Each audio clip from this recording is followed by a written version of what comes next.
The Three Little Pigs.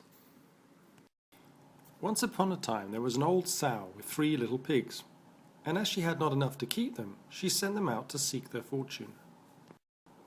The first that went off met a man with a bundle of straw, and said to him, "Please, man, give me that straw to build me a house," which the man did, and the little pig built a house with it.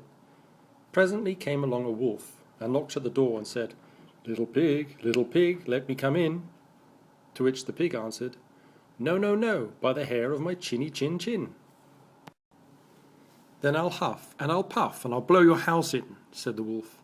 So he huffed, and he puffed, and he blew his house in, and ate up the little pig. The second pig met a man with a bundle of furs, and said, "Please, man, give me that furs to build a house," which the man did, and the pig built his house. Then came along the wolf, and said, little pig, let me come in." "No, no, no, no, by the hair of my chinny chin chin." "Then I'll puff, and I'll huff, and I'll blow your house in."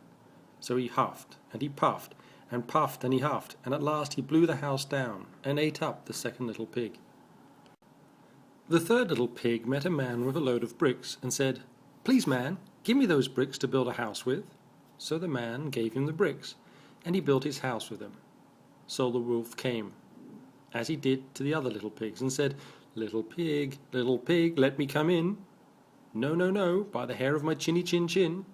"Then I'll huff, and I'll puff, and I'll blow your house in."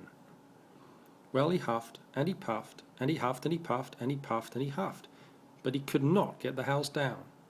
When he found out that he could not, with all his huffing and puffing, blow the house down, he said, "Little pig, I know where there's a nice field of turnips." "Where?" said the little pig. "Oh, in Mr. Smith's home field, and if you will be ready tomorrow morning, I will call for you, and we'll go together and get some for dinner." "Very well," said the little pig, "I will be ready. What time do you mean to go?" "Oh, at 6 o'clock." Well, the little pig got up at 5, and got the turnips, and was home again before 6. When the wolf came, he said, "Little pig, are you ready?" "Ready," said the little pig.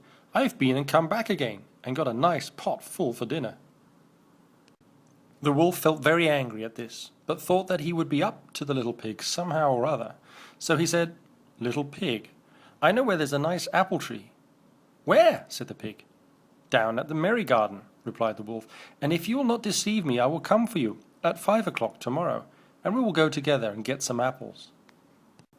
Well, the little pig woke at 4 the next morning, and bustled up and went off for the apples, hoping to get back before the wolf came.